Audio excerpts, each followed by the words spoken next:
So in this class, we will be studying the generalized Bresson-Sams line drawing algorithm, that is for the value of m greater than equal to 1. So this is the algorithm which you will see to be written in any book or something, and a few terms may be different. That is, I have taken E. They may write it as P, A, B, C, something like that. But this is the gist of the entire algorithm. So I have written it in a easier way to make you people understand. Now, first, what does the first line says? The first line says that given any 2 points, suppose we should be provided with a starting point and an ending point. So, given any 2 points, we will have to read the line as the end points. That is, we will be provided with a x1, y1 and a x2, y2. And whenever we will be starting this Bresson-Sams line drawing algorithm, we will also have to check that these two line or these two endpoints should not be equal. Because if these two endpoints are equal, then what will happen is it is a simple dot. A line cannot be drawn. So it says that read the line endpoints as x1, y1 and x2, y2 such that they should not be equal. Fine. The next step which we do is what? We calculate the values of del x and del y. And how do we get del x? X2 minus x1 and del y as y2 minus y1. And then in this step only, in order to understand whether I will consider the Bresson-Sams line drawing algorithm for m lesser than 1 or m greater equal to 1, I will have to find out the value of m. So in the second step, when you have calculated del x and del y, you need to calculate the value of m also, so that you can understand or you can choose which of the two algorithms you should follow. The previous one which we have learned for m lesser than 1, or this one for m greater or equal to 1. Fine. In the third step, acha, in the meantime, if anyone has any query, he or she can unmute yourself and ask, okay? Now, in the third step, it says that initialize the starting point as x equal to x1 and y equal to y1. That is, the 2 points or the two coordinates which we have been provided. Wait once again, let me admit Ujjwal. Okay, the 2 points which we have been provided as the starting and the ending point. The starting point, we will take this value and we will save in a variable x and y. So now my x in the third step has the value of x1 and y has a value of y1. Achha, my screen is visible to all, right?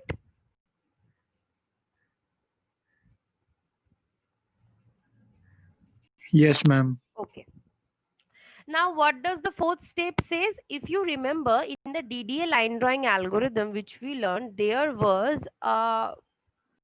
this thing about sign, that is x2 minus x1. What is the sign of that value? So what we have studied is, if it is a positive one, we will consider it as plus 1, and if it is a negative one, we will consider it as minus 1. Fine. So here also we need to find the value of the two signs, and the value which we will be getting, we will be saving it in S1 variable and S2 variable. So x2 minus x1, whatever the sign is, depending on whether the value is a positive or negative, we will save it in S1, and y1, y2 minus y1, we will save it in S2. Now, one thing that is common sense, that whenever we calculate del x and del y, we always take the modulus, right? We will take the modulus of del x2 minus x1, whatever the value we have, we will take the modulus of the value. So modulus will always give us a positive value only, right? So this will be, for most of the cases, this will be a positive value. What it is saying in the fifth step, it is saying that, if you remember, in the DDA algorithm also we checked whether my del x is greater than del y, and according to that we were setting a condition and so on. So here also, similar to that, we will check if our del y value is greater than our del x, then we will exchange the values of del x and del y. That is, whatever was in the value of del x will be in del y, and whatever will be was in the value of del y will be in del x. And the rest of the steps of the algorithm, we will be proceeding with these updated values of del x and del y. Okay. And since the exchange is done, so we will set the exchange variable as 1. And if the value of del y is lesser than or equal to del x, that is for the case of else, we will set the exchange variable to be 0. Okay, that is no exchange has been done. Up to this much, is it clear to all? Anyone can unmute and at least say a yes or no. Yes, ma'am. Okay. Then what do we do in this algorithms? We have learned that a decision parameter is set, that is depending on the decision parameters value we were doing something, and if the decision parameters value were something else, we were doing another thing. In the Bresson-Sams line drawing algorithm for m lesser than 1, in the last class we have studied that if our value of p, that is our decision parameter, was lesser than 0, we were following certain section of the code, and if it was greater or equal to 0, we were following another section of the code. So similarly, in order to do that, in order to understand that which section of the code we will be doing, we need to find out the value of the decision parameter. And in this Bresson-Sams line drawing algorithm for m greater than equal to 1, in this algorithm, the decision parameter in most of the books has been written as E. So I have taken E only. If you want, you can take it or name it as any other variable, A, B, C, D, P, anything. Anyways, so the first initial decision parameters value in the sixth step is it's calculated as 2 into del y minus del x. Remember, this del y and del x values will be the updated values. That is, from fifth step, whatever is the final result, if exchange has been done, then the value of del x and del y will toggle. If there is no exchange, then the value of del x and del y will be as it is. So whatever is the output from the step 5, we will have, or we will imply those values in the step 6 in order to find the value of E, that is our decision parameter. Fine. Then the seventh step says that we will initialize the counter as 1. So we all know that we have to run a while loop, just like the DDA line drawing algorithm, we ran a while loop. So inside the while loop, we will go on incrementing our counter. So counter will start from one decision parameter. Generally, we name the counter variable as I, and we set I to be 1. So we are setting I to be 1. In the eighth step, it says that plot the values of x and y. Now, in your third step, you have already find out the value of x and y. What is the value of x and y? The same values of x1 and y1. That is, our initial values is our value only. So we are starting from the initial point or the initial coordinate provided. So in the eighth step, we have plotted the first coordinate provided. That is the starting point we have plotted. We have plotted x and y. In the ninth step, it says that while E is greater than equal to 0, we will be doing a part. That is, if the value of our decision parameter, which we received from step 6, if it is greater or equal to 0, then we will be doing whatever code is written in section 9.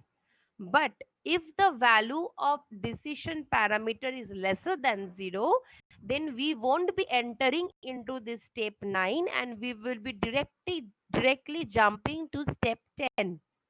Understand this part very clearly, because this is the section where the generalized Bresson-Sams line drawing algorithm is different from the other Bresson-Sams line drawing algorithm. The logic is very simple. If your decision parameters value is greater or equal to 0, you will enter into section 9 code and you will execute the entire block of code.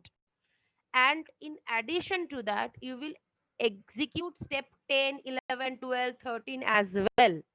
But if your decisions parameters, that is e's value, is lesser than 0, you will reject on entire section of section 9 or step 9, and you will only jump to step 10, and you will execute step 10, 11, 12, and 13. Fine. Okay.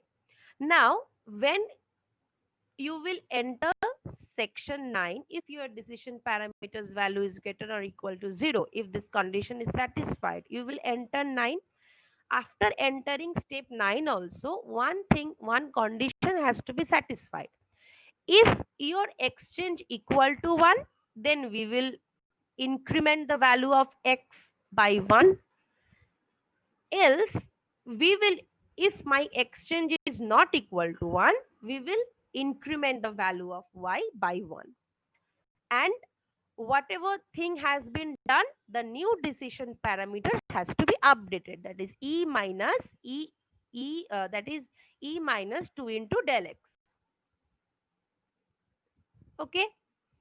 Now exchange equal to 1, this value we will get from step 5, whether my exchange value will be set to 1 or my exchange variable value will be set to 0.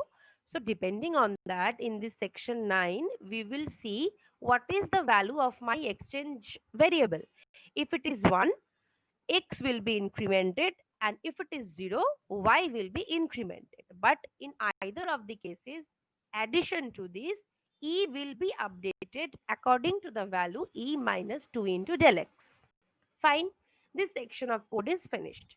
Now in section 10 or step 10, what it says that if your exchange variable value is 1, then y is incremented, else x is incremented. And in addition to this, again we are changing the value of the decision parameters. That is, we are calculating the new value of the decision parameter. That is e plus 2 into del y. In the earlier Bressenham's line drawing algorithm also, the two decision parameters depending on the code, the two set of values we were deciphering. Here also two set of decision parameter values we are deciphering. Now in the step 11, what does it say? We will increment I, and this while loop will be executed how many times? There has to be a finite or stopping condition for this while loop, right? So step 12, it says that we will continue this while loop and the logic or the statements, executing the statements inside the while loop until the value of I is lesser than or equal to our del x. And del x means our updated del x from step 5, not the initial del x which we started with. So until that time, till the value of I is lesser than equal to del x, we will go on executing this loop. Whenever I becomes greater than del x, we will immediately stop. So 13th step says it stop. And if you see step number 12, it is written as if the value of I is lesser than equal to del x, go to step 8, that is continue this loop entirely. Okay. This is the basic flow of the algorithm, that is step by step what we need to do. I will be